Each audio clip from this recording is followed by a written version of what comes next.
Hello, and welcome back to SARS Football Corner. Welcome back to another live stream, another show, another video on the channel. Big ups to everybody is tuned in nice and early. Big ups to everybody is watching on the replay. Big ups to MHF. Big up to Mo and Hassam, obviously for the redirect. Big up to everybody that has pulled up from MHF. Big up to you all. Make sure you smash the like button for me. If you haven't already, make sure to subscribe. We are trying to hit 2K on the channel. So if you haven't already, make sure to subscribe. Just hit the subscribe button. That's all I need from you, and just smash the like button. That's all I need from you, and enjoy the show. We are here to do the Gooner Lounge back by popular demand, man. We are back after the Euros, man. We have a little break, so we are able to talk a bit of Arsenal. We are able to do a bit of an Arsenal transfer talk and talk transfers today. We are going to be talking. There's a lot of news to speak about today. There is a lot of news. As you can see, I am joined by my brother in red and white. He's effing dynamite. It's none other than the main man himself. It's none other than halftime Hooks in the building. Hooks, how you doing, my brother? Long time, man.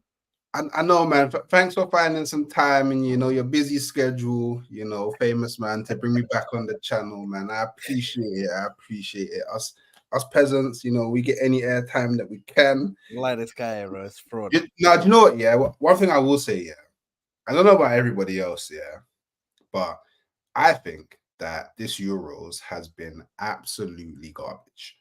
I think it's been so trash, man. I'm sorry. Off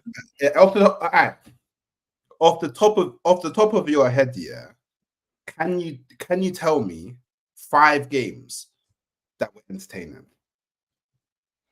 Turkey, Georgia is number 1.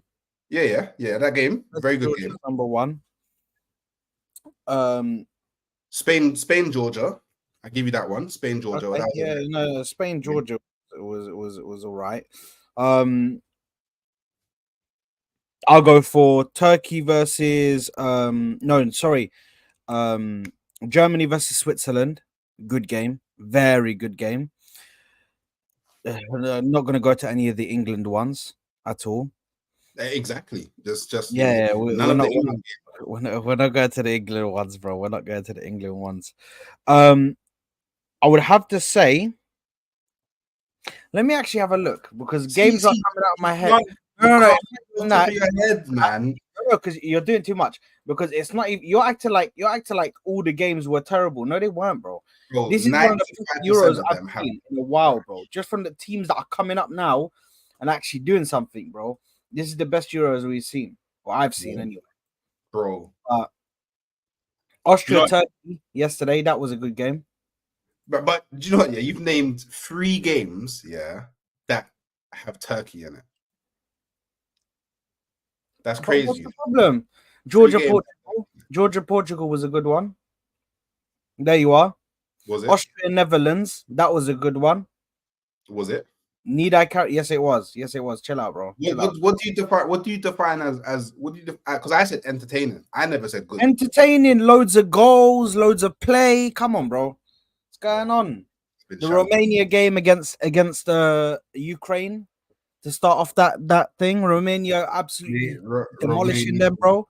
Like, do you know what I mean, bro? Like, there's too many games, bro. You're acting like it's been a dead one, bro. You're acting like the Euros dead. It's been so dead, man. Nah, man. I disagree, man. I disagree. Did you watch the France-Belgium game? Oh, I think that might have been the worst game at the whole Euros. No. The France-Belgium game was a bit dead. Yeah, I can agree with that. But there was also other games that have been good, man, and have been very entertaining, to be honest. So, listen, I'm loving the Euros. Yeah, I always love international competitions. There you are. Major competitions, in it. Yeah, the Nations League. I don't know what that is, bro, but major competitions, the World Cup, the Euros, AFCON, all of that good stuff. Copa America, we love to see it. Do you know what I mean? We love to see it. But anyway, we are not here to talk Euros, my brother. We are here to talk Arsenal. We are going to be discussing today, people. We are going to be discussing Calafiori agrees terms with Arsenal, and apparently we are looking to put a bid in for him. We are also going to be discussing Nico Williams. Apparently he wants a Premier League move. He wants to go to the Premier League. We're also going to be discussing the Eze links. We're going to be discussing the Eze links and Chido Obi-Mikel.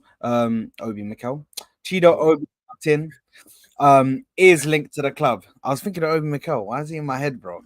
But Chido Obi-Martin as well. We have offered him a new deal, guys. Have offered him a new deal. So we're gonna see what is gonna happen with that deal. We're gonna see whether we're able to get that across the line, because Bayern Munich, Borussia Dortmund, all lurking, ready to get his signature, man, ready to offer him a position in their academy, man. So we need to keep this guy, man. I'm sorry, but at 6'2", the way he scores goals, bro, the way he moves, glides on the pitch, and able to get in front of goal and just slot it in any corner, bro. You know what I mean? It's just something that you can't buy no more, man. Something that you can't buy no more at that young age.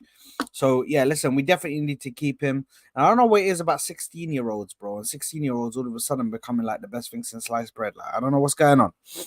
But yeah, by the way, big up to Dow, big up to TJ. And big up to TJ Warren TV for the redirect as well. Sorry, I forgot to say that. Big up to you. Big up to TJ as well. Big up to AJ. Also who came through from that. Big up to everybody that is in the chat as well. Big up to everybody. If you haven't already, like I said, make sure to like the video and subscribe to the channel if you haven't already. We're on the road to 2K. Soon come, man. Soon come 2K. We'll make it, man. We will make it there, inshallah. But starting off, I want to start off with the big news, which is Calafiori, who we've seen for Italy. By far, look, they're like one of their best defenders. And Hooks, since we haven't spoken in a while, I want to get your thoughts. What are your thoughts on the Calafiori links? What are your thoughts on the fact that he's about to agree terms and we're going in for another defender? What are your thoughts, my brother? I don't think you want to know my thoughts. Now, just go ahead, man. Go ahead. I'm scared of negativity, bro. I'm here, bro. Do you know what it is? Yeah, I don't care enough about the guy in it. Like, do you know what I mean? Like, I when we was first linked to him, I wasn't one of them people that was like, oh my god, yeah, this guy's amazing. Like, I watched all of Bologna's games, and yeah, man, he's some super sick guy, and oh, he's been amazing at the U. I wasn't that guy, because anyone that says that is a liar, because nobody watches Bologna, nobody. And let's keep it 100. Yeah, Italy were meaty at the Euro. So at best, yeah, he may have been, I guess, one of the most promising players, but I don't think he had like a super amazing game that would make me go, oh, Arsenal need this guy. Like, I'm thinking, is he?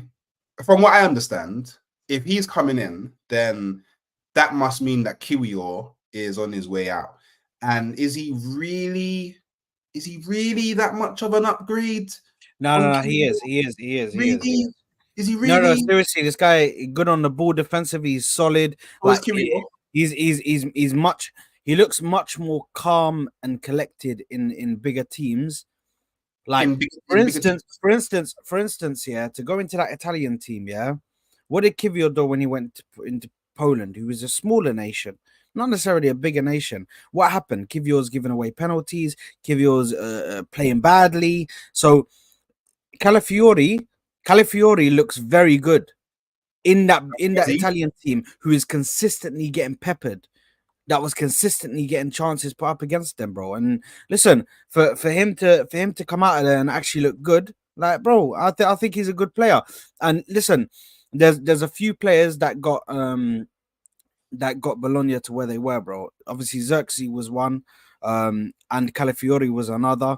I think there was some other names, but listen, I only speak about the guys that we're linked to. Do you know what I mean? Because that's who I really go and look into it and actually do my research about. But when you see what happened with Bologna last season, it was actually crazy. For them to make Champions League football and get Champions League football, it's nuts.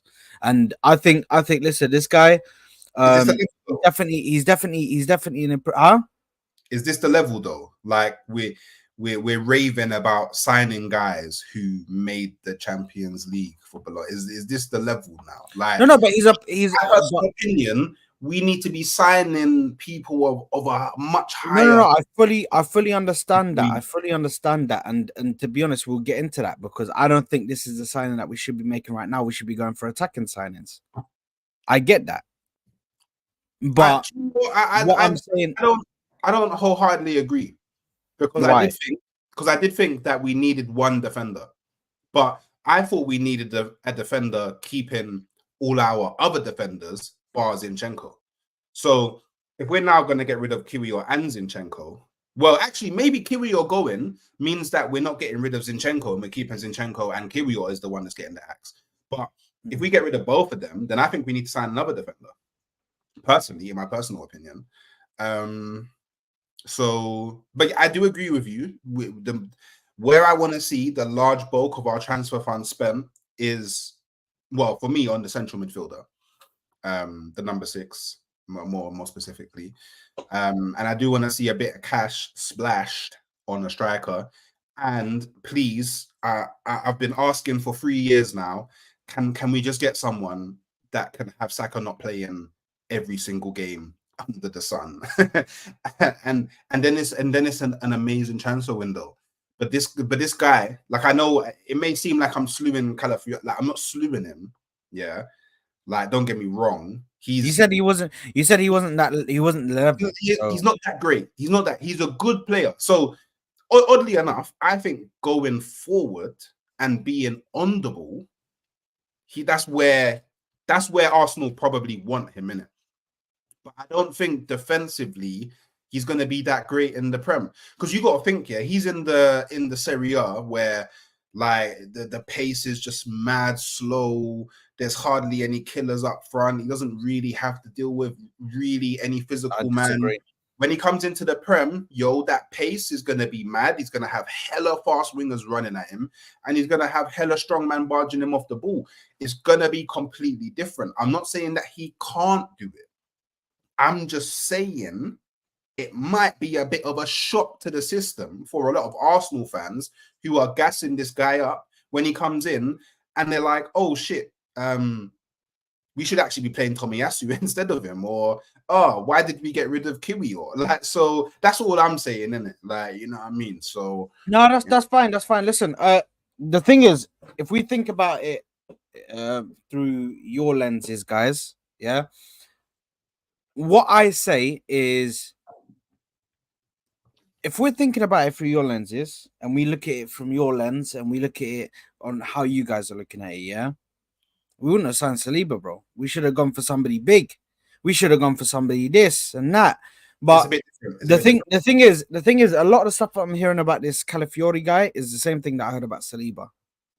Very talented, very talented defender, good on the ball, defensively solid. Like, bro, tall. Like, bro, this is stuff that I was hearing about Saliba, that I'm hearing about this guy. But all of a sudden, because it's the Serie A, and all of a sudden, because he's Italian, and Italy have just been dunked out the freaking Euros, people want to start telling me, oh, he's not the level.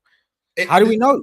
It's not just that as well. Let's be completely honest, yeah, because we've been watching football for a very long time. Usually, yeah, generally speaking, I would even go as far to say as maybe 97% of the time, Italians don't really do too well outside of the Italian league. They don't really like it, man. They get homesick. You know, they don't get the same treatment that they get in Italy, and then they end up just going back and then go into like a Juve or an Inter and just settling down again, and then they're happy. And it just is what it is. Do you know what I mean? Like, don't get me wrong. It's not because Italy went out that I think that this guy ain't that great. Yeah. Because I thought Italy was going to get knocked out anyway, because I was one of the guys that were like their meaty. But then obviously, apparently I didn't know ball, Jose and that. But then they went out. So it's like, maybe I do know ball. But I just don't. My problem is Arsenal fans, yeah, and it's not even just Arsenal fans, because I've seen a lot of Chelsea fans do this as well. They're hyping up this guy so much, but I know that they don't watch him. That's what I know that they don't watch him. I know that the only time they started watching him is when they first started hearing the links before, I think it was just before the Euros, and then everybody's doing up YouTube Scout and typing in Calafiori on YouTube and watching compilations, and he can do 1-2 runs into the middle, and he can cross the ball, and he got 5 assists, so he must be an attacking threat, and everybody thinks that he's the levels of Saliba. And you know the reason why to go back to your point, the reason why nobody was really crying when we went for Saliba is look where we was when we went for Saliba. We was in the mud. Bro, we're at a different place now. Like, if we want to keep on pushing and pushing and pushing, we got to bring in a certain level of player. And I'm just saying, I don't know if he is that level. He may come in and turn out to be that level. And if he does, I'm celebrating because I'm an Arsenal fan. Do you know what I mean? But I'm just not going to get on this this blinded by faith hype train that a lot of Arsenal and Chelsea fans are on, because I ain't really seen too much from the guy at a high level. Like, look, it's going to be his first time playing in the Champions League as well. First time. Is that what we need to go a bit further in the Champions League? A guy that's never played in it before. I don't know, sir. That's what I'm saying. That's what I'm just bringing. He's coming in. He's coming in as a backup centre back. Yeah, he's coming in as a backup centre back. He's not necessarily there to. The thing is, what people are misconstruing. What people are misunderstanding is that. I'm not trying to say that he's going to come in, he's going to start for us straight away, bro. We have Gabriel and Saliba. That partnership there is solid. That partnership there is solid. He is there for a time where one of them gets injured, a time where something happens and one of them can't make the game. That's when you want a Calafiori to come in and be able to come in and be good on possession, good in possession, good on the ball. You know what I mean? Defensively solid. So that's what I need from him. And it looks like that's what he's coming in for, because Timber's going to be the left back.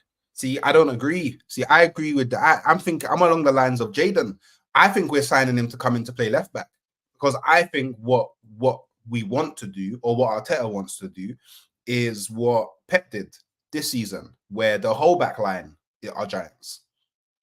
Everyone in the back line is just a giant that can play centre back, and that's what I think we're gonna do, because he can play left centre back and he can also play left back, and he's also someone, like I said, he's good on the ball, or so I've heard. And the little parts that I've seen in the Italy games, he looks a bit good on the ball. That's what I think he's gonna come in and do, what Ake or Vardio did on the at left back for City last season. And if anything, and I may be way off the mark here, but if anything, I think it's more likely that we'll see Timber rotate at right back with Ben White, or potentially play in the midfield, because he can play the 6 as well. So, but then I've also been hearing that apparently Calafiori can play the 6 as well. He can play DM. So basically, we just have bare options. But I think that Calafiori is probably coming in to play left back for Arsenal.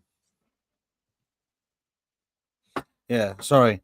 Now, listen, I understand what you're saying. I understand what you're saying, and the thing is, with Calafiori, from what I've done, I've had to do a bit of research, because, like you, I'm not gonna sit here and claim that I've watched Bologna and I was sitting there like tactically analyzing Bologna for the whole season. Yeah, nobody really does that, unless like you support a team in the Serie A and you are an avid Serie A watcher. You won't have no time for the Premier League, first of all. So that's one thing that we need to get right. And you're going to be watching Serie A most of the time. Do you know what I mean? Because Serie A has a lot of games as well. But for me, I see him playing. I think last season, from the research that I've done, I think he only played like 6 games at left back, and majority of the games that he played were at left centre back. So he is going to be playing left centre back. Now, there's 2 ways I could see this going. Obviously, there's a way where he's a backup to the left centre back position, or to the or he could be a backup to or he could be or he could play left back, sorry. So he's either back up to the centre back or he plays left back. Those are the two ways that I'm seeing. Or there's another unorthodox option, yeah, where Mikel Arteta goes completely crazy and decides back three. That may Back happen. three of Saliba, him, Saliba, Gabriel, and then him. So then what? So then would we play 3-5-2? So are we suggesting If that a striker comes in, he plays a 3-5-2 with the right wing backs. So will Saka play right wing back? That's what he could play if he wanted to play them in a back three, and then if he gets a new striker in, let's say for instance Victor Gyökeres, let's just say for argument's sake, Victor Gyökeres comes in, and then they put Havertz and Victor Gyökeres as a two up front, and then the rest is history, bro. Do you know what I mean? So there can be, my light's just falling, but listen, there can be ways to incorporate him into the starting 11, of course, and there's ways to incorporate another like. There's ways to incorporate him into the starting 11 and really start to play it. But listen, I think if we did play that would be interesting. I'd like to see how that would work out. Actually, I'd like to see how that would work out. It would be. Who would you put a left wing back? Would you put Nelly there? Or would you put Timber there? I think you would have to put. I think you would have to put Timber. Actually, no. Do you know what? At left wing back, I would probably put. Do you know what? I might even be inclined to put Saka left wing back and then put. No, you're bugging. Right wing back. I might just so we have a natural, because if the left wing back is going to be the only person on the wing, then I would rather have someone who's naturally left footed. Personally, that's me personally. Because if you're playing, you wouldn't want him to. I don't see the point of cutting in if you're playing left wing back. It makes a bit more sense if you're playing on the wing, like you're further up the field. Jaden's had enough. He was like Saka and Nelly wing backs. I ain't trying to hear that. Sounded like but. Listen, it was just something that I was looking at, and I was like, can you imagine if he played that? I think it would work, man. I think it would work. But anyway, listen, I think for the links at the moment, obviously, according to sources in Italy, we've agreed terms with him. Actually, that's a shout. That's a shout. But where do you play Saka then? Do you know what I mean? Because if it's I think three at the back is very unlikely. Personally. Yeah, if it's a 3-5-2, then Saka, I don't know where he plays. Do you know what I mean? If Saka's not playing in one of the wing back positions, unless what you said, left wing back, you know what I mean? There's something there in it, but this is why I think that Calafiori is coming in to play left back, because then we can when we're pushing forward, we can move into three at the back. Into a back three. But then I fully understand that. And then it's looking, that's a juicy back line, you know. That's a all tall man, all strong man. We're looking good. But you know what? Regardless of my opinions on this brother, you know, again, I'm not slewing him. I'm not saying he's shit, because he's not. He's a good player. The one thing that I am quite excited about is the moment that it hit July, you started to see activity from Arsenal immediately. So I think what we're gonna do over these next few weeks, deal, done, and then we're just gonna focus on preseason, and I wouldn't be surprised if in the next 2 weeks you see, here we go for Gyökeres, isn't it? Do you know what I mean? So let's keep the ball rolling. Edu, I don't know if you're watching this, but if you are, keep up the pace, man. Keep up the speed. And yeah, I mean, with the Calafiori deal, I think that Chelsea's still hovering about, but I think they're not offering the money that Bologna want. They're trying to do some player plus cash deal, which I don't think Bologna are interested in. And I think it's just good that we have good ties with Bologna, because we handled the Tomiyasu deal really well. And on top of all of that, you know, the guy that a lot of people don't like, don't worry, he's coming. The guy, yeah, Jaden, we got to bring him. But the guy we're there, man. We're there. And certain man, not saying no names, but they know who they are because I was on the terrace and they remember what they said was slewing this guy, yeah, Jorginho, working as the agent to bring Calafiori to Arsenal, because I'm hearing that he spoke to Arteta and he said, yo, you got to make it happen. So he was definitely speaking to Calafiori at the Euros. So big him up, my brother. Yeah, big up to Jorginho. Big up to Jorginho. But listen, just from my point of view, I think, listen, I'm always up for bringing good young talent into the team, and especially when it's young talent that everybody's looking at. I mean, at the start, you have to look at who was in for this guy, and it was Chelsea, it was us, it was Man United. I think Juventus were in there as well, and a load of other Italian big clubs were in there, of course, because he's Italian. But listen, there's a load of big clubs that are looking at him, man. You know what I mean? Even Man City, I think, we're sniffing around as well. So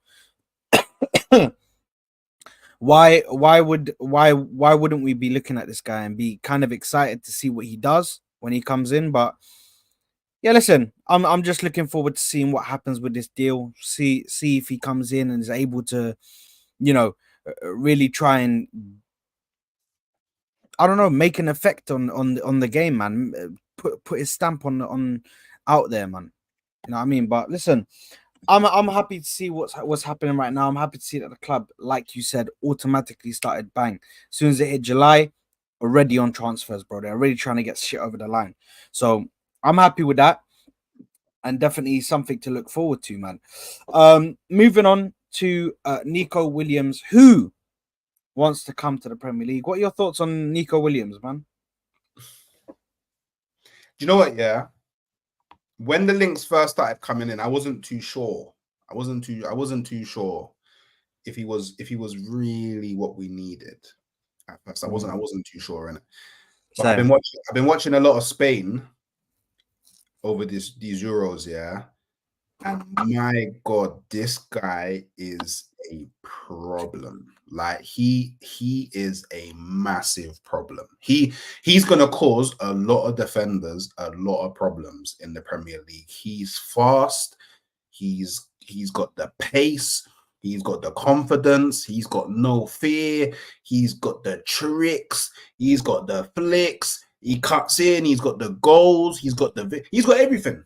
He's actually got everything. So, but the only thing is, I know him to play on the left.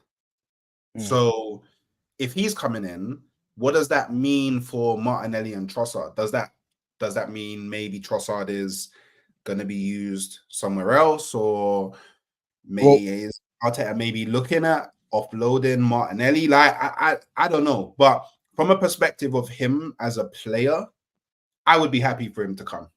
Again, not like super over the moon, like not going to be super gassed, but from what I've seen of him, I think he can definitely bring something to the table and offer a threat that I would say we probably lost last season when Martinelli had his let's call it a spade. He had a crap season in it. And I don't know if he's going to be able to get back to what he was the season before. I hope he does. But if he doesn't, Nico Williams can provide that. Yeah. Listen, I think looking at Nico Williams, yeah, obviously one thing is his blistering pace. Another is the way he's able to move with the ball and actually get into good scoring positions. Now, the only thing with Nico Williams that I'm looking at the moment is whose spot he's taking. Now, I do agree with you. I think he is gonna take somebody's spot on that left wing, but a lot of people are saying that apparently what it's gonna be is he's gonna go to the left wing, and man like Martinelli is moving to the right to become basically the Bukayo Saka bench player, to come off the bench for Bukayo Saka. Okay. So that is what they're looking to do. But listen, for me, I think he's a good player. I don't know what people are saying. Do you agree with Mo that Gordon starts of Nelly fit? I think Yeah, I think she means Gordon starts if Nelly is fit. Listen, Yes. Martinelli had a bad season. I need to see how. I need to see. I think right now the hate on Martinelli is a bit mad by a lot of people, and I need to. I'm not gonna sit here and just overreact. He had a bad season. Let's face it, it was a bad season. But yeah, I'm not gonna throw him in the bin straight away. Yeah, I need to see what he's gonna do. I need to see I how he.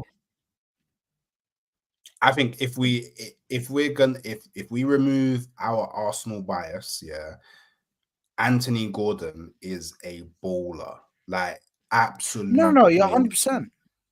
It's not a joke. Like him on that left, what he was able to do for Newcastle last season, while also having to play up front because Isak was injured partway through the season.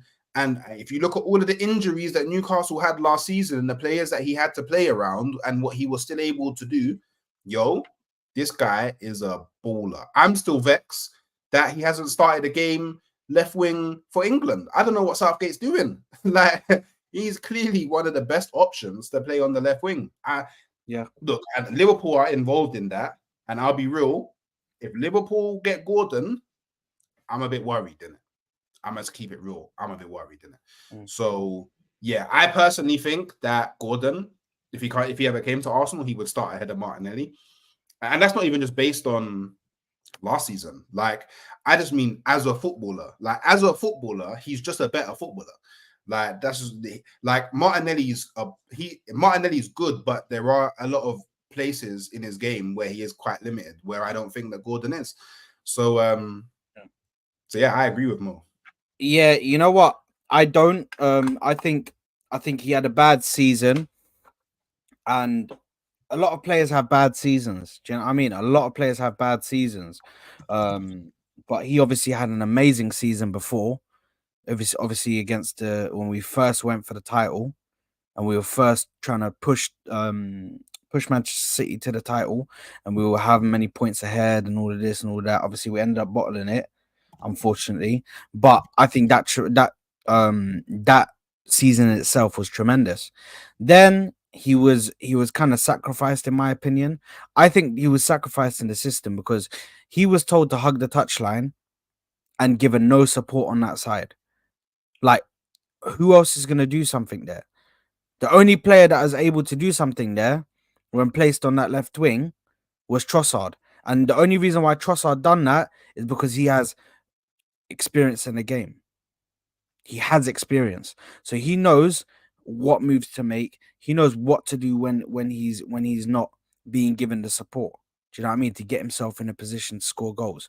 Martinelli is still young. I think he's like 21. So he's not an older player, bro. We shouldn't expect him to just be like, oh my goodness. Gordon's young as well, though. Right now. Yeah, but I think with Gordon, he'll struggle with the same things on that left side because of the way that the left. If he played in Martinelli's position last season, he'd struggle with the same things just because of the system and how it had that left winger acting and how it had the left winger position. Do you know what I mean? So listen, I think Martinelli hate is a bit mad, but yeah, listen, I don't know about the Nico. Just bringing it back to the thing. I don't know how I feel about Nico Williams fully coming in. And the thing for me about Nico Williams is not his talent, it's not his price, it's more his wages. That's what really gets me like, oh shizzle, man. How are we gonna bring this guy in? Do you know what I mean? Because if you look at his wages right now, he's on 200k euros, of course. So that's I think about 160, 170k a week in pounds is what he's on. For us to better that, that's crazy. We're talking about crazy money, like big money. So I just don't see if Arsenal are going to do that. Do you know what I mean? Why not? Because it's a lot of money to spend on a youngster, bro. Is it?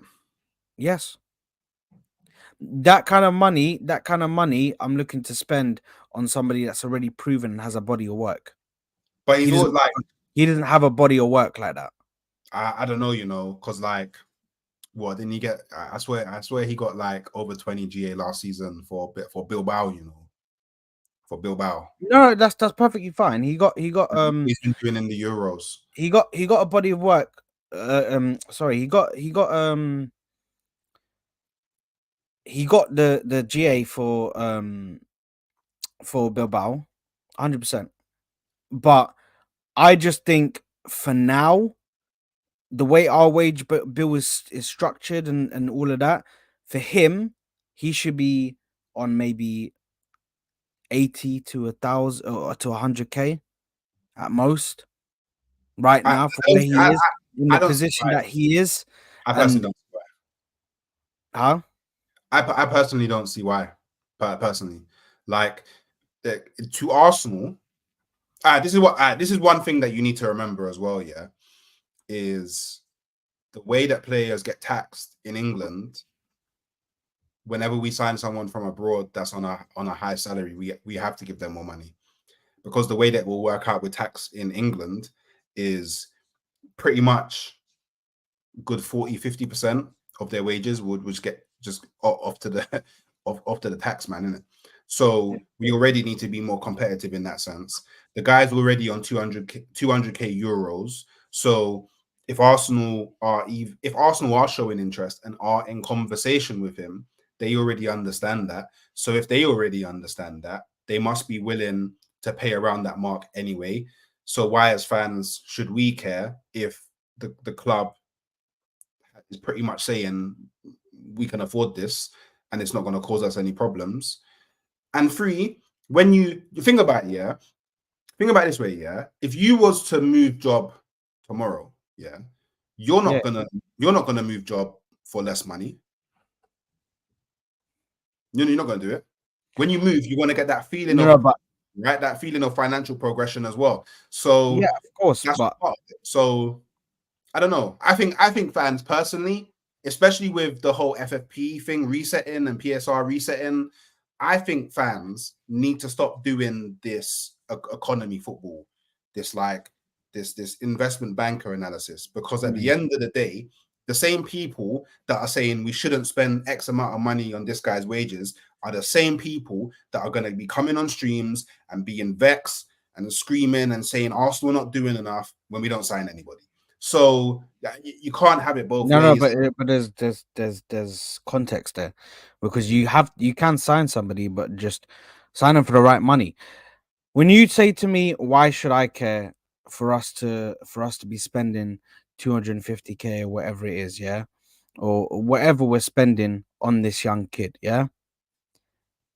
I care, and the reason why I care is because when all that shit was happening at my club and we were signing players to extortionate wages and having constant players on over 100K, 150K, and then we needed to start.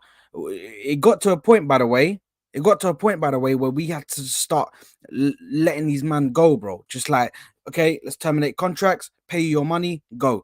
Pay your money, go. Just getting rid, like 15 million here, 10 million here, bro. Like, the thing is, but you're not understanding right now, because the thing is, a lot of Arsenal fans right now, and I understand it. I truly do. I see it in your eyes hooks. You're back to the promised land. You're back to a level. You're back to a level where your club's financially secure. Your club's financially secure, and you're in a. No, relax. Let me just land. You're in a situation where you're financially secure as a club, and you're able to spend the money that you see fit to be able to get it done. But I think, since we know what we came from, and we know what we had to sacrifice in order to get rid of those players, I think at the same time, we have to look at our financial situation and say, is that a gamble that's worth taking? Is it a gamble that's worth doing? Because if Nico Williams, let's say, for instance, has an injury, or if Nico Williams ends up not working out, and that's just like a spur of the moment thing, and it ends up he hasn't got the talent to go consistently season in, season out, and he kind of frails out and then becomes like an average to mediocre player, then what happens? You got a guy on almost 200K a week who's just sitting there taking 200k a week. But it's a bit different. So it's crazy for me. That's the only reason why I care in it. Let me tell you why it's a bit. I'll tell you why it's a bit different. So when we was handing out them contracts, yeah, there's a few things. Yeah, there was no real plan. If you really deep it, there was no real plan.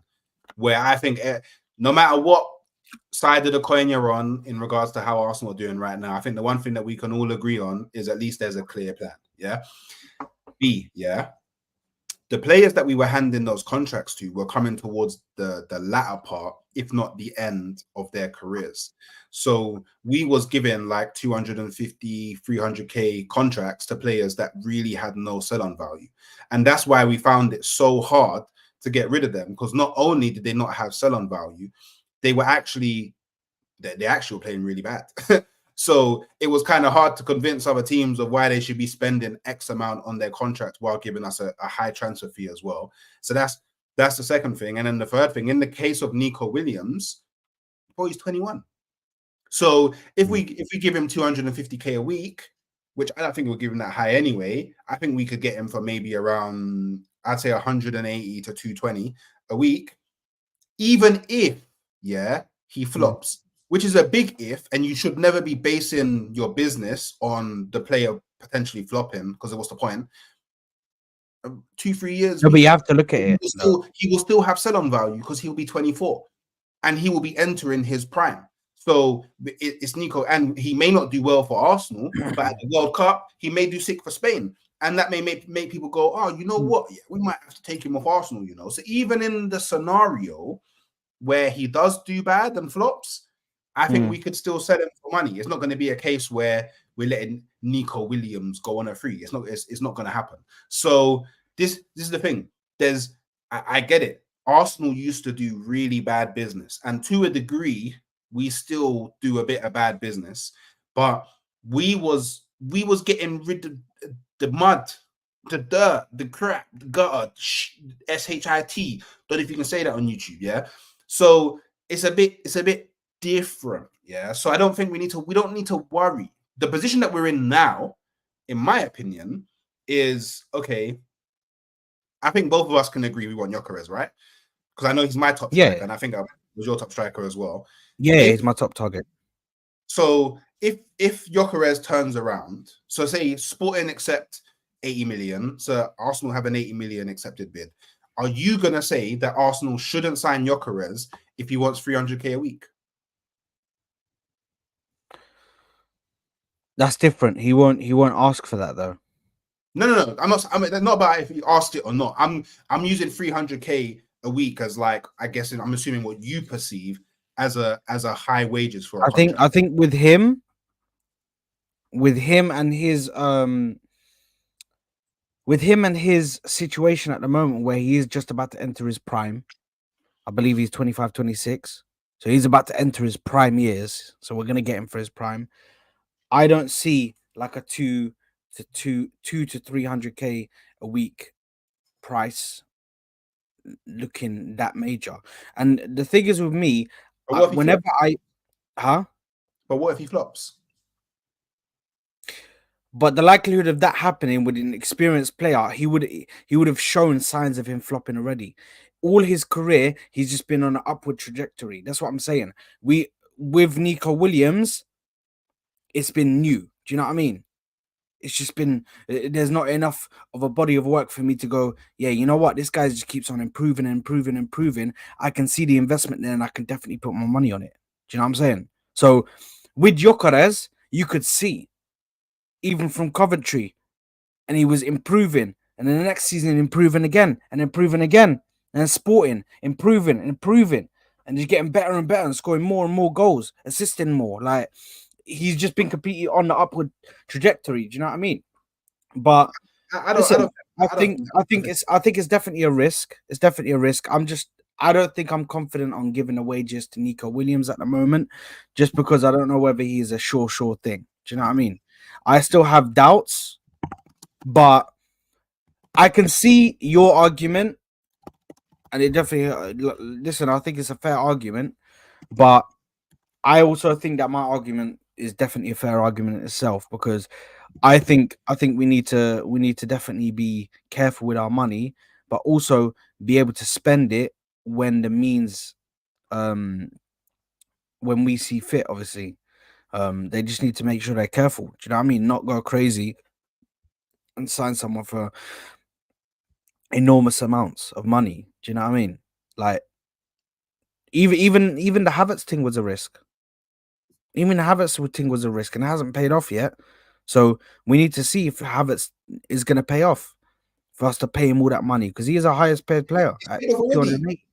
No, it's not. He's not. It's paid off already. Hooks, he's not. He's Hooks, had unless his goals lead to trophies, he can't have paid it off. You have to win something for it to fully have paid off, because the aim of it is to win, bro. It's not, the aim is not to come second, bro, or to have a good season and get. But that's not Havertz's fault. No, as okay, he's part of. No, we're not doing this. Hold on, Hooks, because every time somebody mentions Havertz, you get on the defensive. You don't have to. It could be anybody, bro. It could be anybody. Any other single person. What I'm saying is, you say it's not his fault, but if he knew how to finish his chances, we'd have a Premier League right now, because that Aston Villa game would have been easily gone. No. If Trossard, yeah, that's fine. Trossard is also part of the problem. That's fine. Trossard is also part of the problem, because he's not repaying what we pay him. So that's fine. I can go for any player. Wait. I need to understand something right now. Are you saying to me that Havertz hasn't justified, 280k a week, yes, his pay package, because Arsenal didn't win the Premier League because he didn't score enough goals, even though he surpassed all seasons in terms of GA ever in his career? Is this what you're saying? Yes. When none, not one Arsenal fan, in the world thought that he was going to get anywhere near as much GA as he did last season. That's regardless of the point, bro. I'm sorry, I'm regardless of the point, bro.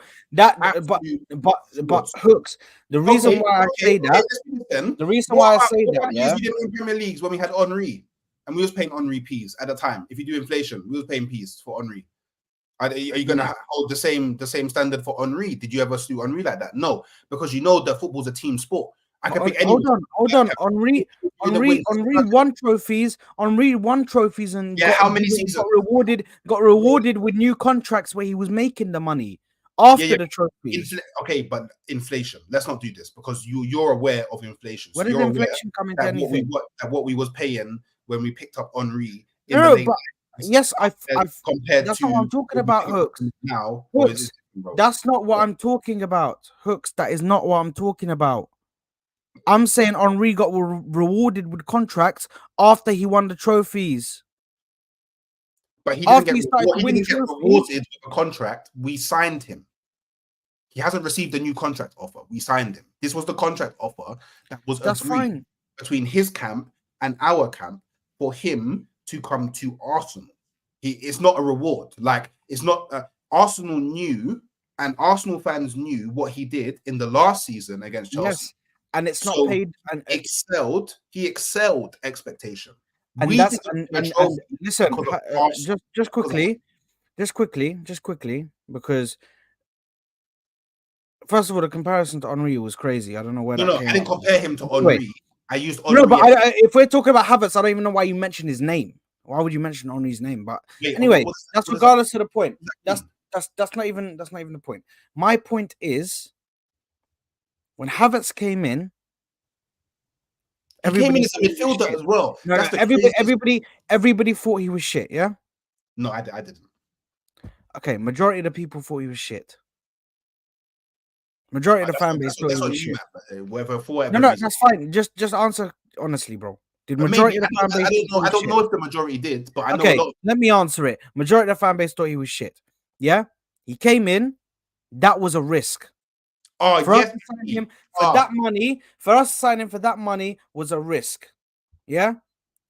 Now, when you go and you put in money into an investment, let's say, for instance, you go and you buy a watch. You've invested in that watch, yeah? But the likelihood of it going up is low. The likelihood of the price of it increasing is low. Would you, let's say, for instance, you bought the watch for £500, yeah? The watch goes up in price. It goes up to about £800, yeah? But then a guy says to you, hold on to that, yeah? Wait for it, because I think it can actually go. It's a risk for you to hold on to it because the price could drop, but it could go up to over £1,000. It could get 1,100, 1,200. Yeah, that's the kind of thing I'm using for the trophy. Yeah, would you rather wait for the trophy and then say, yeah, you know what, this paid off, or would you say, oh, you know what, I didn't get the money for it now, so it didn't pay off for me? Like, bro, you'd want to wait and see if it gets to that, and then you say, okay, the investment paid off. The investment paid off because I made money from it. That's what I'm saying. But what? Bro, like, for one, yeah, signing players, yeah, it's not stocks and shares, bro. Like, that's the first thing. They're signing investments. They are assets, brother. They are assets to the club. We're signing humans. Yeah, okay. And if he's an asset, yeah, he's an asset to the club, bro. So him being an asset, yeah. I'll bring it back. Everybody in football, that actually in football. I'm not talking about man that sit behind their screen on Twitter and talk about football, or man that jump on YouTube and talk about football, or man that watch football and talk to their brethren in their yard about this, that. I'm talking about man that are in football, qualified, experienced in this thing, all agree that Havertz had a good season. That Havertz is a baller. And what he did for Arsenal last season has definitely increased his value as a player. Hello? What are we doing? I don't even know what we're trying to do here. Like, you could not like a player, and that's fine. If you don't like the player, cool, whatever. But we can't be disingenuous. We can't say, oh, because Arsenal didn't win the Premier League, Havertz isn't justified earning those 275k wages. Was it justified to you? Because if that's the case, it's not justified that we spent 100 million on Declan Rice because we didn't win the Premier League. No, but by your logic, was it justified? Did he pay back? Yeah. Did when Havertz was signed for 280k, did you think we were right to pay him 280k? I'll be completely honest with you. I didn't even know how much wages we gave him because I don't do economy football. I don't care. That's fine at the time. Because so you don't care about any wages or what we pay players, bro. I give zero shit because I know. The thing is, the reason why I ask Cooks these questions is because I have to catch him out now. I have to catch him out. Because this guy thinks I ain't done streams with him and I ain't seen him complaining about the prices and complaining about how much we pay players, but how much we spent on players. Hooks has to be quiet at times. Okay, Hooks has to be quiet at times. I'm pretty sure you were one of the people who were cussing out the fact that we're paying Cedric 75k a week. 100% you were one of the people. Yes, you were. Brother, no. Sard, let's be honest now. I'm the guy who complains that Cedric was even ever at our club. For whatever you could pay Cedric. Why are you bringing up this random? I complained that he was at the club anyway. You could pay Cedric £1 a week. I'd be vexed that Cedric is at Arsenal. So let's not. I don't do investment banking football. I don't care. Like when everybody was complaining, oh, why are we paying Eddie Nketiah and Reece Nelson 100k a week? I didn't care about their wages. The only thing I cared about is why are they even at the club? I don't care how much they're on. They could be on. They could be getting paid, yeah, 20p a month. I don't care. Why are you at my club? I don't care about how much you earn. Do you know why? Because I understand how the world works. I understand inflation. I understand that footballers earn a lot of money. I understand that you have finance is a way that you entice footballers to your club. A lot of people like to deny it, but finances are something that will entice a player to your club. Arsenal earn millions and millions and millions a year. Why do I care if they're paying man 275k a week when I know that one match day they basically made $1 million minimum? Why do I care? Honestly, I don't care. I don't know why should I care? Because it's not that easy. It's not that What easy. does him being paid 275k a week do anything to my life at all? What does it do to my life? What impact does it have on my life? But Hooks, you have to understand it's an investment. Listen, we're gonna go away from this topic because we don't want to stay on it too long. In my personal opinion, like I said, I think that the investment was made by Arteta himself because he's the only one who truly believed from the board members in Havertz and pushed for him to get him. So there was an investment put in to Havertz for him to actually become a better player and become a great player. Right now, I think he had an okay season. He had a good season. Yeah. But would I say he had an amazing season? No. Yeah. What? To be playing as a striker, Hooks, you're looking at me like that, bro. You're not. Your mindset right now is not at the top of the game. You're still speaking like a minnow, bro. Like you're speaking like as if he had a great season and all this and all that, bro. Yes, it was low. The expectations were low from when he came in. Yeah. Wait, who are you comparing him to? Who? I fully understand that, but as a striker in the top team, with the amount of chances we create, you should be getting more goals than what he got. Yeah, I know the expectations were low, and oh my god, we got something from him. He got double-digit goals. He scored more goals. With all due respect, so should we not be asking the question, why is Havertz in our team? Why is Havertz the one that's a striker for us? Wait, okay, wait. Is that not the question? If we flip your logic back against you, why should we not start asking the question, why is Havertz in our team as a striker? No, but this is the thing. I said you cannot like the player. If you don't like the player, that's fine. Cool, whatever. You can question why he's here. If you don't like the player, cool, fine. That applies to anybody. But what we're not going to do is be disingenuous, because there's what was the expectation? What was the expectation? Because we're talking now like the only way that Havertz can ever be a good player in your eyes is if he scores 100 goals a season. No. Why is it? What are you comparing him to? Season. What are you comparing him to? What's the comparison? Because it should only be what he's done. This is not the comparison to score 100 goals a season. But what I'm saying is, for a striker, for a good striker on good money, okay, keep on doing this, bro. It's the fact you're doing that shows you're rattled and you have no point against it. This is the thing. People get too emotional and they start to protect the player like as if I've just cussed out one of their family members and said that they're shit.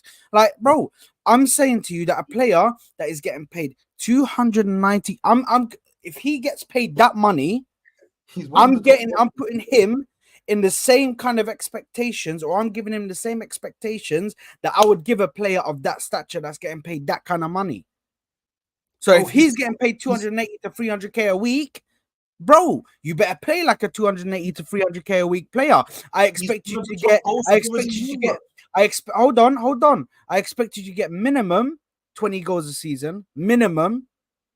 That's without a shadow of doubt. You have to get 20 goals a season. If you don't, then that's a below average season. He played the majority of games as a midfielder. Okay, that's fine. But even when he was, tell me another striker that's played the majority of games in midfielder and scored more goals than him. Go on, do it. Brother, didn't Isaac miss the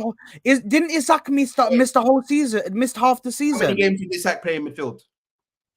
So he missed half the season, bro, for injury. Where was Isaac at the start of the season? Again. There you are. There you are. No. There you are. Because I asked you, tell me a striker that's played the majority of games in a season in midfield that scored more goals than Havertz. How does that even make sense? Because Havertz played. What striker plays in the midfield? Exactly. So imagine that was Arteta. That was Arteta's. Havertz played the whole season as a striker. That was when did Arteta as a striker? When did Havertz become a striker? January. When did he play his first game as a striker? Pretty sure it was January. He may have played one or two games prior in the first part of the season, but as a regular, it happened after January, no? Sorry, what was that? As him regularly being a striker, it happened after we came back from Dubai. Exactly. So that happened in January. Yeah. But the first part of the season, he was a midfielder. And then after January, he played a few games in midfield as well. So that's perfectly fine. Okay. So tell me a striker that's played majority of games in a season in midfield and scored more goals than Havertz. And cool, I'll hold the L. But Havertz is currently one of the top goal scorers across Europe for club and country. What playing from midfield to striker? So a striker who played the majority of games as a midfielder and has scored more goals than Havertz. So would it not be a bit better, instead of using your example, would it not be a bit more accurate if we just use the amount of goals that Havertz scored? So let's scrap the goals that he scored from midfield, yeah? Because he was playing in midfield. Yeah, we'll scrap them. Yeah. If it makes you happy, makes you do better. Fine. No, we'll scrap them. Okay. Let's use the goals that he scored. Yeah. Let's take the goals that Havertz scored from January Dubai trip till the end of the season, and let's, in that same time frame that he was playing up front, let's then go and look at a player like Isak and look at how many goals he scored in that time frame. I mean, go for it. From January. Would you like me to go and have a look? So go find the first date that Havertz started at striker in January, and then up until this date today, and then you tell me the difference in goals. We'll have a look. Anyway, what's your thoughts on Chido Obi-Martin?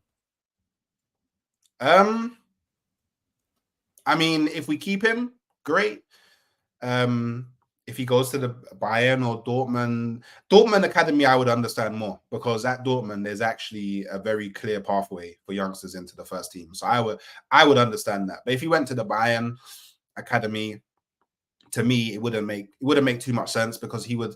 But actually, I don't know. Maybe under company things might be a bit different. But historically, Bayern tend to play the more proven players, and I don't know when Bayern will look to offload Harry Kane, but I imagine him to be their first team striker for at least another 3 years.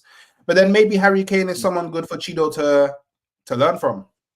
To be honest, as an out and out striker, I can't think of too many names that would be better for him to learn from. But yeah, I mean, it seems like, Arteta's really trying to keep him in the Arsenal academy and offered him more money, which, let's not rule out, this whole thing might have just been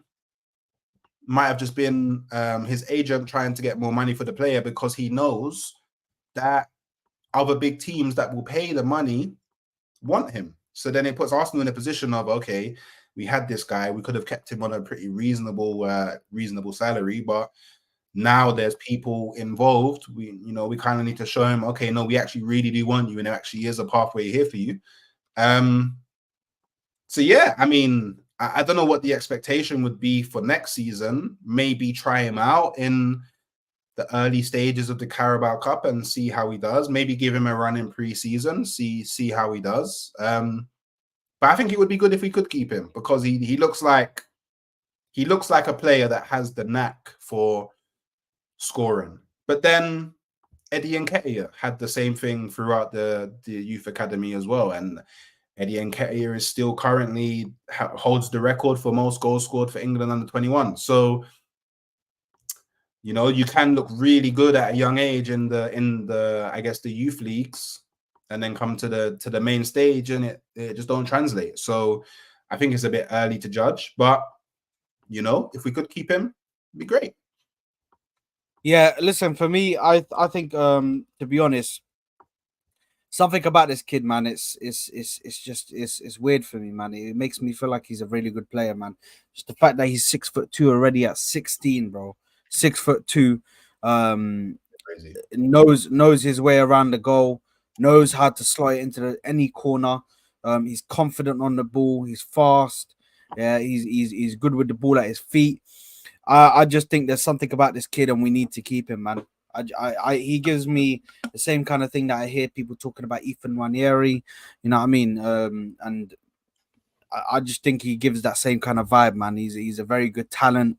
Definitely should be in the in the bench or on the bench. Do you know what I mean? For the first team, and should be trying to get opportunities to get onto the pitch, because he's definitely a striker that can make his way into the first team, man. Because I can see him growing and growing and growing and becoming like a very good striker, man. Just from the way I see him right now, and how he's flying. Unless he, God forbid, touch wood, he gets some mad injury. I could see his just progression just getting better and better and better. Do you know what I'm saying? So it's just, for me, it looks good. It looks good right now what he's doing, to be honest, in my personal opinion. Yeah, no, I agree. He does look like he does look like a really good talent. So, but let's see what happens, man. Let's see what happens. I'm not gonna throw the baby out the bathwater if he ends up going to Bayern or Dortmund. Like, I don't care that much. Do you know what I mean? Because he's 16 now.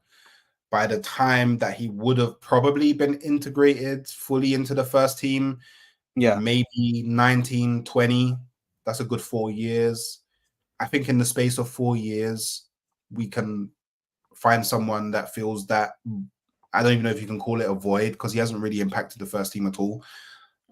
Would find someone else. So, do you know what I mean? Like, I don't think it's anything for the Arsenal fan base to be like pulling out guns and trying to aim it at someone for him. And the thing is, as well, this is what a lot of fans probably don't realize, is a lot of him moving is probably heavily driven by his agent, who wants more money. That just happens in football sometimes. Like, sometimes that's just unavoidable. Do you know what I mean? Just unavoidable sometimes. So, do you know what I mean? Let's see how it goes. Yeah, let's just see how it goes. Yeah. Listen, the thing is, I think you got a point there, man. To be honest, I understand where you're coming from, and yeah, listen, it's never guaranteed. Never guaranteed that he's gonna come in and do a madness. Never guaranteed that he's gonna come in and play absolutely brilliantly. But also, there is that chance that he could. Do you know what I mean? So it's just a matter of time before we. By the way, Havertz has 19 GA since January. I don't know how you find this, bro. I'm trying to look at a place that can give me like literally week by week. I'm on Transfer Market, and it shows you. How do you bring it up? You know, I'll send you the.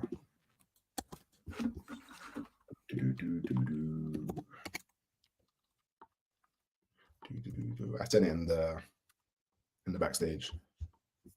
So he's got 19. He's got 19 GA for. Wait, he may even have more. No, so he's got 19 GA since January for Arsenal and Germany. No, we're not including Germany, bro. We're including for your club. I'm not talking about no internationals. I'm talking for your club. No, but I said in Europe, because I'm including. This is the way you're twisting the words. We're talking about the investment made by Arsenal right now. Why are you getting Germany involved? Because he's still an Arsenal player while he's playing for Germany. Hello. But does that help Germany? Does that help Arsenal in any way if Germany win anything? But I'm talking about Havertz as a player. Yes, that's my original statement. I think that's where we're okay. I think that's where we're getting confused. Okay, you could even remove that. Talking about, yeah. I'm not talking about Havertz as a player. I'm talking about him as an asset for the club and what he offers to the club. Asset as a club, I've already won then. I've already won. Asset as a club. Has he paid back? Has he paid back what we've paid for him? GA, from January, 16 GA, in total 21 GA. Have we been paid back? Have we been paid back by a trophy for what we bought him for? There's bare people that we've bought that haven't won us a trophy. Yes, well, Premier League. They haven't Okay, paid. okay. Did They we haven't waste paid money that on? risk. Okay, If you, okay. if you wanna, Chat to me if about you wanna Özil and understand Sanchez. huh? Chat to me about Özil and Sanchez. What Go do on, you let's mean? go. Let's keep the same energy for Özil and Sanchez. Did they not win FA Cups? Bro, Hold on a minute. don't do that. Because Did you they not know, win FA Cups? don't Are do those that. not trophies? So it makes Don't sense do that. to make those Don't do that. investments. You So know that you're talking now, about. You said Premier now League. a man You is said trying to. Premier, Now you a said man is. Premier League. Now You a man said is Premier trying League. to. Ask the Brother, chat. Ask the winning chat. trophies The chat in will tell you. general, bro. You said Premier League.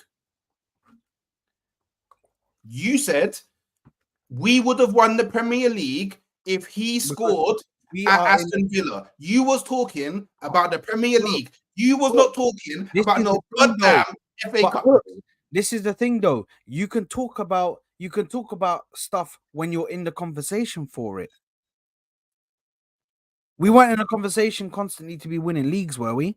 Bro, don't do that because Were we in the position to constantly win leagues what when Ozil and Sanchez were here?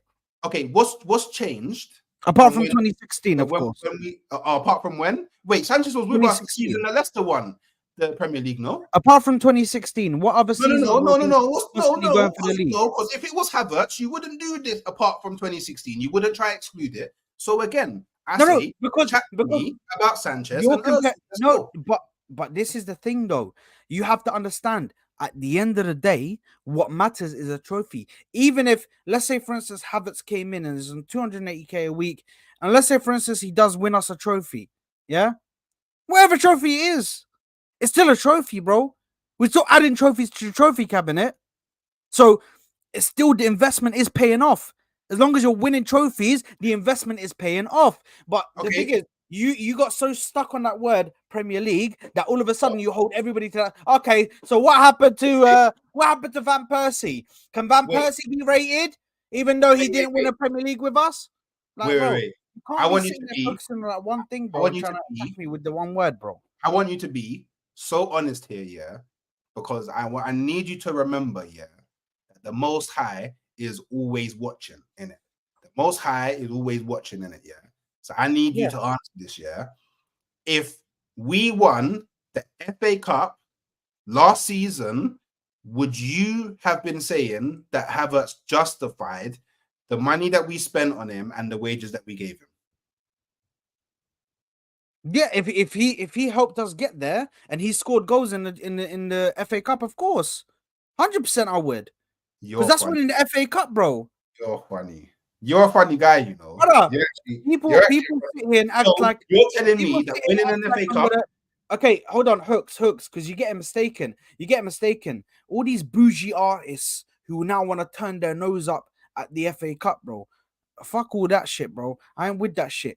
Yeah, that's still the FA Cup, broski. So the only win the FA Cup, I'll be like, okay, the investment paid off because he was actually clinical. He actually came out and was able to score goals to help us win the FA Cup. Okay, so 21 GA, the exact same GA that you got last season, but the only difference is Arsenal win the FA Cup. You don't say any of this. What'd you say? Sorry? So same GA, 21 GA that Havertz got this season. Yes. Yeah, but we win the FA Cup. You're not saying any of this. Yes, no, I wouldn't. Wow. Because the trophy comes out at the end, bro. Oh.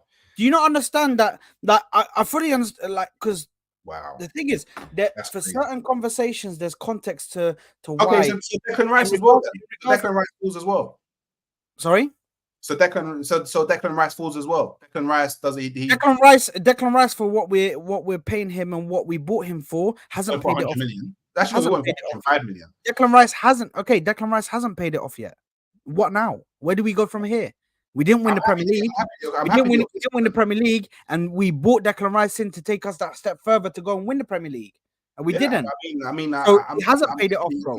So the thing is, you could bring players that I love, and my attitude isn't going to change because I keep it the same, bro. For everybody, I just think we measure football differently because I personally don't think that. I personally don't think that the only way that you can measure success is via winning a trophy. Me personally, I don't think that everything that's done throughout a season means absolutely nothing if you don't win a trophy. Because if that was the case, then there's bare fans in the world that shouldn't watch football and only start watching football when their team's in a title race and it's the last game of the season. And if they win that game, then they'll win the Premier League. It's the only time. And certain fans just shouldn't watch football is measured because their teams are never going to win anything. No. Success is measured. That's differently, isn't it? Success is measured, and this is where a lot of the Arteta routers can't comprehend what's being said.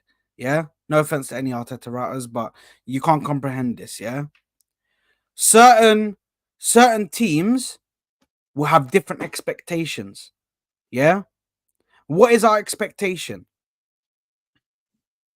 Since the season that we all of a sudden randomly just popped up in a title race, yeah. After that season, last season, what was our expectation? Wait, when you say last season, do you mean the season that just went or the one before? The one before. So the one where we. Oh no, sorry, no, the one just gone now. I know a lot of people have problems with that. Yeah, last season and the season. So the last season that we just played now, what was your expectation leading up into that season after buying Declan Rice and all of that, bro? My expectations at the start of the season was for us to challenge for the Premier League, which we did. We did challenge for the Premier League. For us to get Champions League, which is kind of indicative of challenging for the Premier League. For us to get to at least the quarterfinals of the Champions League, which we did, and to lift the trophy, which we didn't. So by my expectations, there's only one thing that we didn't do. And this is what I mean. We measure... That's the most important part of it. We measure success differently. Because the thing is, yeah, I've been a football fan, yeah, for... I'm not going to lie and say my whole life, but at least 28 years of my life, I've been a football fan because from about the age of 4 or 5 years old, I was able to comprehend what I could see. Yeah, of course. And I've been through periods of my life where I've seen Arsenal not win, but I'm an Arsenal fan. Like I watch football to support the club that I've always supported. Like I don't only watch Arsenal because at the end of the season we're gonna lift a trophy. Because then, by the way, what's the point? I should only ever watch Arsenal if we're in a final, or like I said, it's the last game of the season, and if we win the trophy. Football's more to me, and I'm speaking for me personally. Football is more than just what season. It's about how you go through the season, what happens, the highs and the lows. Don't get me wrong, there's been times where Arsenal's made me cry. Like that's how emotionally invested I am with my club. So it's not just about oh man, at the end of the season, I get to see my players do this, and that justifies me watching Arsenal. That doesn't make no sense. But okay, so this is where you don't understand what I was saying, though. I don't think you understand what I was saying, because I'm not saying constantly, and this is where Arteta routers like and you know Standards FC. This is where I think they are kind of in the wrong, because you can't just constantly be saying we should win the league, we should win the league, we should win the league, even when you're not in a position financially or team-wise to win the league, bro. Like, I understand standards. I understand we were at the Invincibles and we were one of the best teams in England and one of the best teams in the world, all of this, all of that, yeah.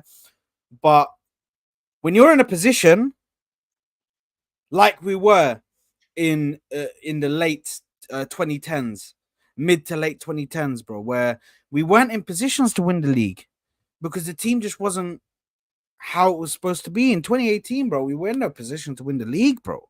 But there's the time we no position to win the league, and I fully understand. I fully understand that, but there's still expectations.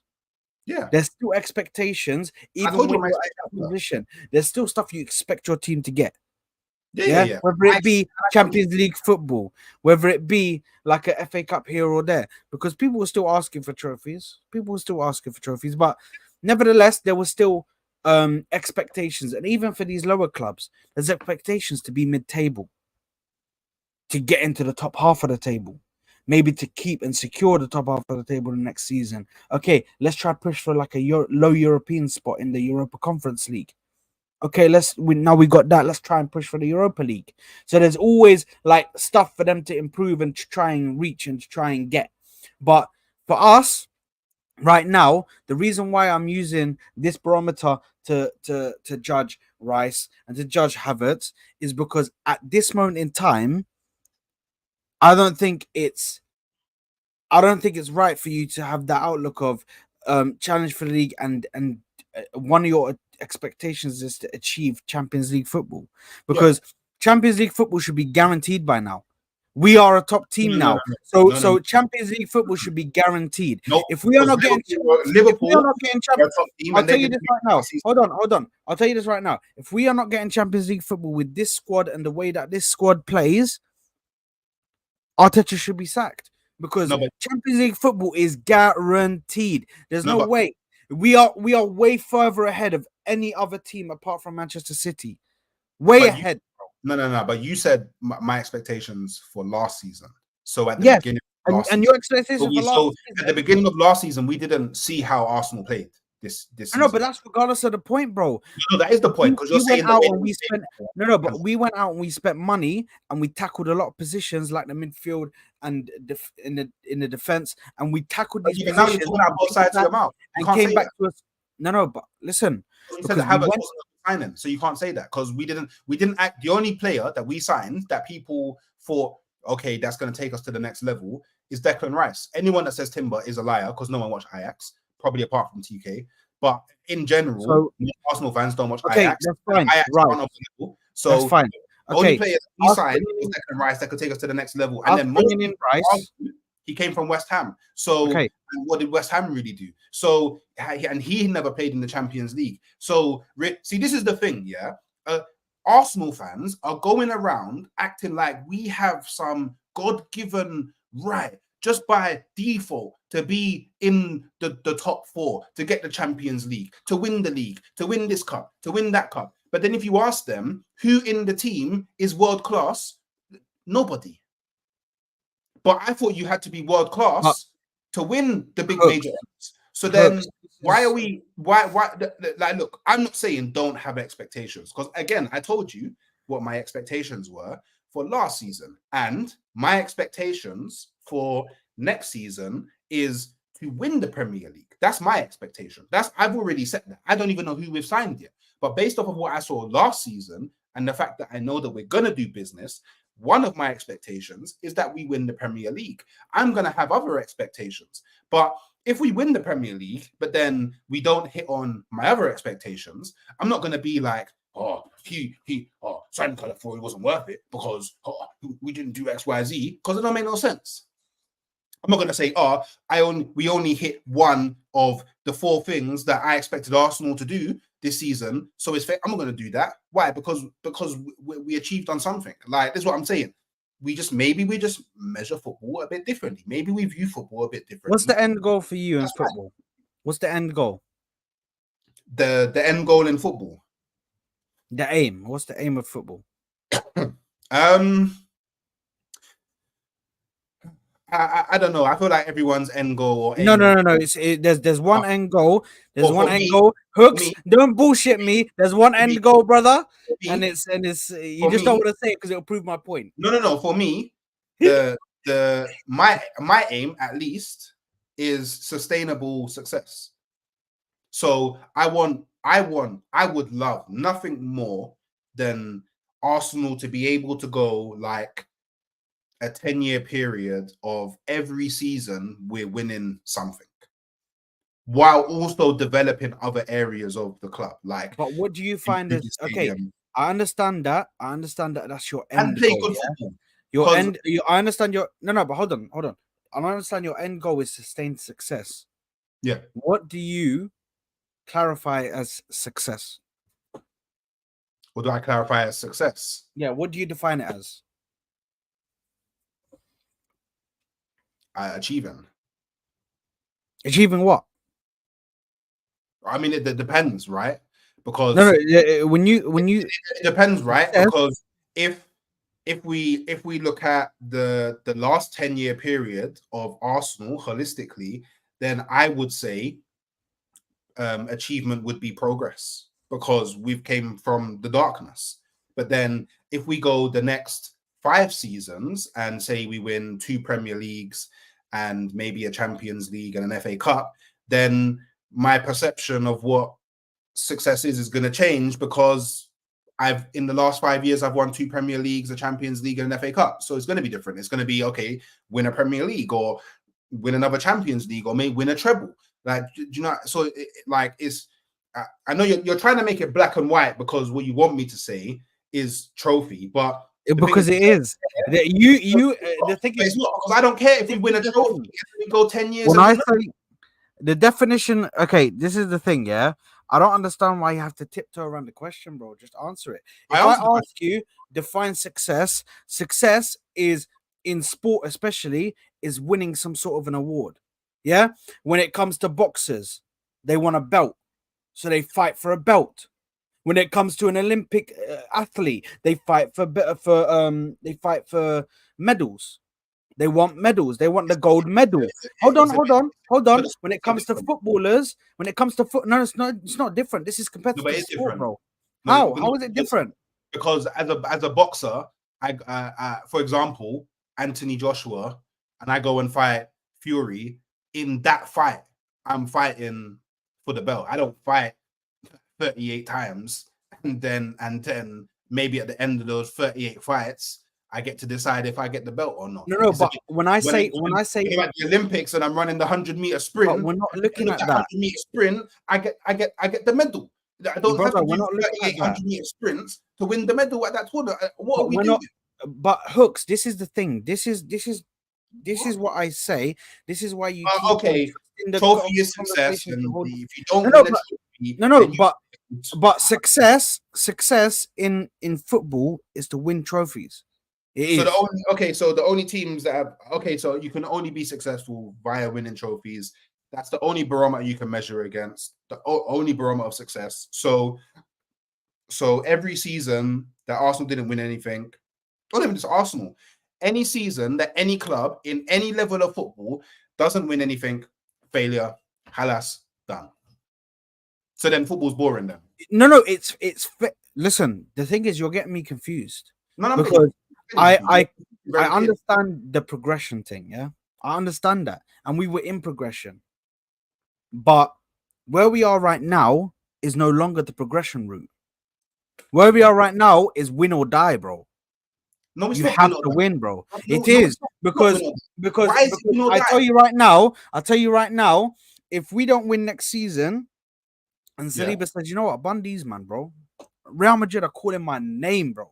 They're winning Champions League, they're winning league titles. Bro, why don't I just go to Real Madrid and win hella trophies? Why am I going to sit here and wait? Like, you do realize, that maybe you don't realize this, but the perception that we have on what Arsenal did last season compared to the perception that footballers have who played for Arsenal and played in other teams that played against Arsenal, and managers that managed teams that played against Arsenal, or maybe didn't play against Arsenal, just watch Arsenal play, you do realize that the perception is different. Do you know why? Because when you're in a competition, when you're actually competing and you can understand the level that you're competing at, you understand that it's not as simple as, just play good and you win. Because it's not that simple. I don't care what anybody said. We failed last season. Did we fail? We failed if what you're talking about is the only way to succeed is to win a Premier League. Then we failed. Yeah, there was 19 other teams that failed. There's some of the 19 teams failed even more because they got relegated. No, so but in that aspect, that's failed. Fine. But did we fail? I'm asking the question, did we fail? We failed to win the Premier League. We didn't fail. So why is it so hard for you to admit that? That was basically what I was getting at. If we bought in, so that's there to circle my whole. But I always thought that. If we failed at the objective, that the club has set, one objective. The club has set. No, the club has set. The club set many objectives. Because we don't even know if the club set the objective to win the Premier League. Do you know how I know that the club set that objective? Do you know how I know? At the beginning of the season. Do you know how I know they set that objective to go and win the league? Beginning of the season. Yes. Okay, go on. Please elude me. No, I didn't, bro. I didn't know that. I didn't know that they set the objective at the beginning of the season. But do you know what proved that they set the objective? when at the end of the season, in the last game, guess who walks out? Mikel Arteta. Guys, don't be happy with this. We ain't happy with this. Yeah, don't be We happy. wanted to win. We wanted to win and we didn't. We're gonna come back next year much stronger and we're gonna go for the win. That's how I know. That's how I know that was the objective. And or even now, Martin Odegaard is coming out. Martin Odegaard is coming out with, how do you think about last season? Yeah, we didn't win the trophy. We didn't win the Premier League. So we're not too happy about last season, but it's still, you know what I mean? It was a good season, but we still didn't win the trophy, so we didn't get our objective. Hello? So these are players. This is your gaffer and your skipper talking, bro. That are saying the exact same thing. Saying what I said. No. But when I tell you that Rice and Havertz are investments, and they were investments that we brought in to get us to that point where we can achieve our objective, you then said to me, "Oh my goodness, how can they be? How can you say just because they came in and we didn't win the league that they're not good players?" And I'm not saying they're not players. I'm just saying that they haven't repaid their fees that we paid for them. We paid 60 million only for actually, one. Okay, wait. Do you know what? I'll dead the whole thing. How many years is on Havertz's contract? 5, I think. 5 plus 1, I think. So cool. Then he's got 5 years to pay us back because he's not paying us back over 1 year of his contract because he's on a 5-year contract. So everything just makes no sense. Okay. No. So do you know why it makes sense? Do you know why it makes sense? Do you know why it makes sense? Hooks. Because all I said is, for me, Havertz still hasn't paid me back yet. Yeah, and at first, the club still haven't paid the club back yet for what we bought him for, yeah. And the thing is, you got emotional at the start, bro, because you automatically wanted to protect your guy because you didn't even hear the word that I said yet. When I said it at the start, and we can go and rewind, and we can go and rewind, we can find out. It could have been anybody. I don't believe in individualism. I don't believe in it. So if you say that for all the players, all the players that played last season, none of them have Odegaard, Raya, Saliba, Gabriel, Tomiyasu, Kiwior, Ben White, everybody. If you're saying that everybody hasn't paid Arsenal back for last season on their contracts, then cool. Yeah, cool, whatever. But I don't do individual. I don't go this one guy, especially when that one guy. No, but we would. I remember you singled him out. You mentioned him, not me. Got us 21 GA. Yeah, one. I think the only person that got higher than him was Saka. So only one person in the team in our club got higher than him. So he was our second most prolific player in the team. And then you're gonna sit there and chat to me about him not paying Arsenal back here. Yeah, to me, is a bit weird. I won't lie, it's a bit weird. So that's the reason why. Listen, I'm gonna end it off. We didn't even get to speak about Eze, but big up Eze. I'd love to have him at the club. I'm sure you would as well. Is he linked again? Because I thought no, he was linked at the start, innit? He was linked at the start, but I just wanted to go into your thoughts on him. But I'm assuming your thoughts are you'd love to have him. Bring him to the carpet. I would love to have Eze at Arsenal, man. Sorry, I thought you said you wouldn't. The way Hook said that, his face did not say what he was saying. His face said, "No, I don't want the guy," but his mouth was saying, "Yeah, I want him, man. I want him. Bring him to the club." Like, bro, what's going on? I would love it. I wish that I knew someone that knew Eze, and maybe I do. I might need to shout some people, yeah, just so I can say to him, bro, don't waste your career and go to Tottenham, bro. Don't waste your career, bro. Look what happened to Maddison, bro. Exactly that. And Maddison could have gone to a Man United or a Chelsea or an Arsenal or a Liverpool, and he would have been playing in the big leagues. But yeah, is what it is, man. But yeah, listen. Big up to everybody that has tuned in. We were, what is it, an hour and a half now? We've gone strong, man, on this one. Just me and Hooks carrying the show.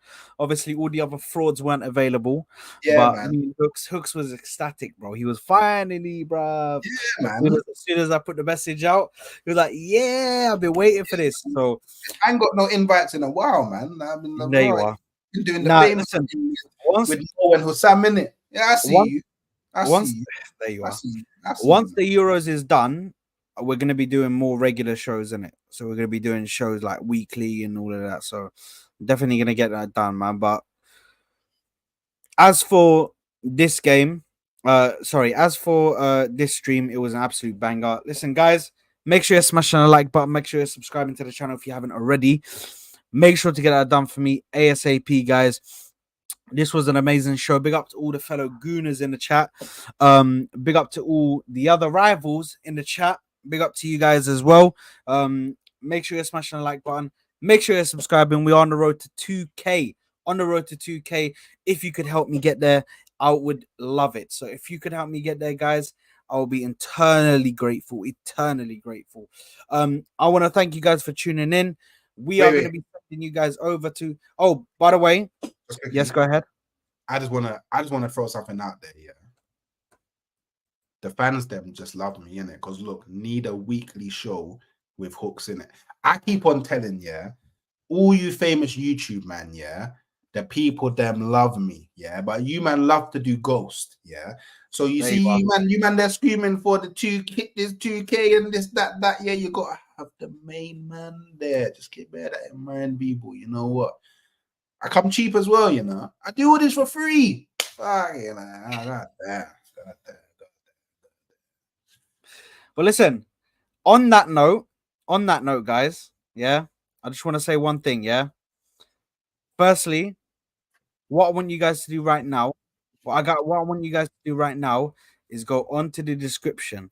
Go onto the description and go into the description, and then you'll find the Halftime Hooks' link to his YouTube channel.